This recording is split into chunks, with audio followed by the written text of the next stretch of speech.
Hi, I'm Tim from Cooking Light. People love chili because it's a great, simple one-pot meal.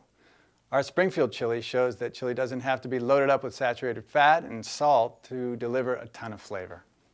We start with applewood smoked bacon, which we're going to get into a large Dutch oven and cook until it's browned.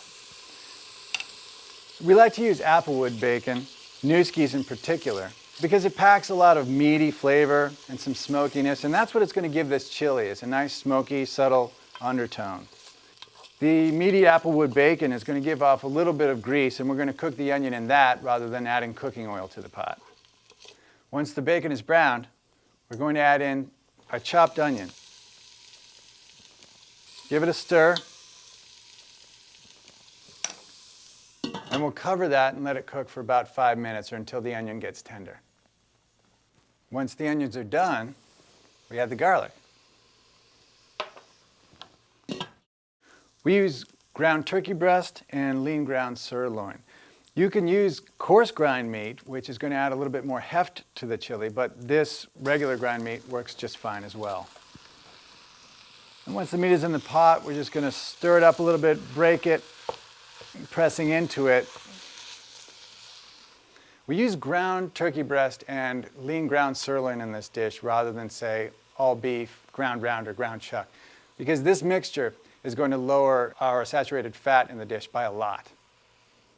Once our meat is browned, we're going to add beer, a can or a bottle. We'll stir that in and cook it for about 7 minutes or so.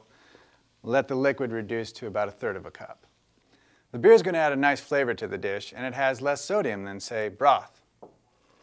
Now that the liquid is reduced, we're going to add in chili powder, Worcestershire, kosher salt, cumin, diced tomatoes, undrained, and no salt added tomato sauce. We'll stir that together. Then we're just going to reduce the heat, cover it, and let it cook for about 30 minutes. Now our mixture is thickened. We're going to add in our rinsed and drained pinto beans. Rinsing and draining is going to reduce the sodium a little bit more. And actually, between the beans and the no salt added tomato sauce, we've reduced the sodium in the dish by about 1/4. And we're just going to heat this for about 6 minutes or so until the beans are good and hot. This dish smells delicious. Now finally, we're going to add a little bit of reduced fat cheddar on top, which will also keep the fat levels in check. Now, we've really lightened this dish up in terms of saturated fat and sodium, but you're not going to miss anything as far as flavor goes. All the elements are there, the beef, the tomatoes, the spices. You're going to love it. For more great recipes, pick up a copy of Cooking Light magazine and visit cookinglight.com.